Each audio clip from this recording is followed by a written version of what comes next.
Hey, what's up guys and gals? My name is Rick9G. Thank you so much for joining me today. We're going to be looking at the Addams family.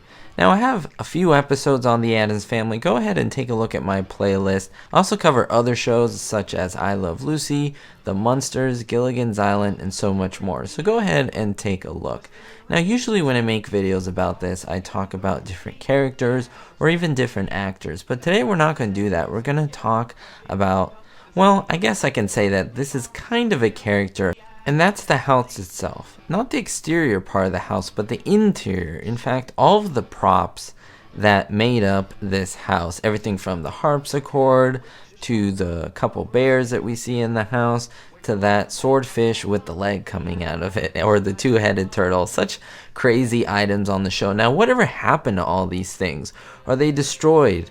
Are they in a museum somewhere? Can you go and see them? Did someone steal them? Now, unfortunately, I'm here to tell you that a lot of these items cannot be tracked, and I'll get into a couple more things in the rest of the video. I will tell you a lot of the information on where this stuff is secret, and there are people out there who do know, and let me explain a little bit better. You see, in order to understand what happened to props from a show like this, you have to understand that this is a business. This is Hollywood, and what they try to do in Hollywood is to, of course, make movies or make TV shows and, of course, make a profit. And so a lot of these sets, a lot of these props are reused in many different shows, and when they make a set, they try to make it as quickly as possible to look as best as possible for the camera.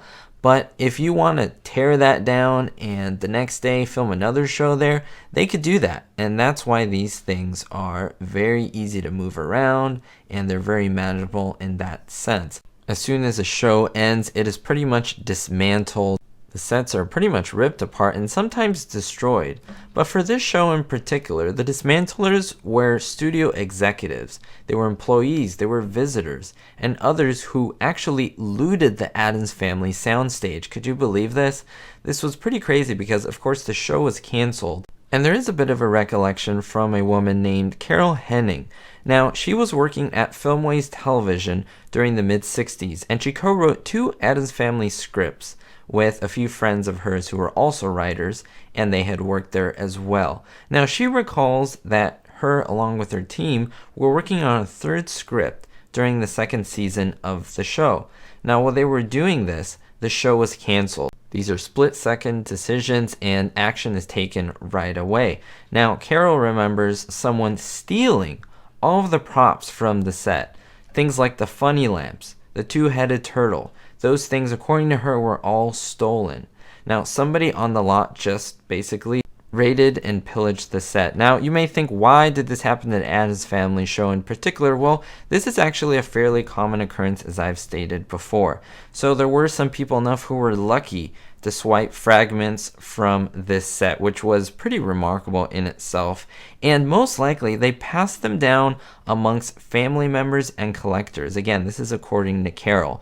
Now, that's where it would be difficult, because some of these actors, maybe some of these grips, whoever was working on the actual show, we may know who they are, but if they passed it through maybe to smaller cousins or to younger people, we may not know who these people are to these days. But we do know that Ted Cassidy stashed one of the things boxes. Of course, you will know I mentioned in one previous video that Ted Cassidy, his hand was things, so that's pretty cool, and it's one of the reasons why he was able to take one of the boxes. Now, Jackie Coogan's son, when Cassidy died, bequeathed one of the boxes, so that is pretty much where it's at the current moment.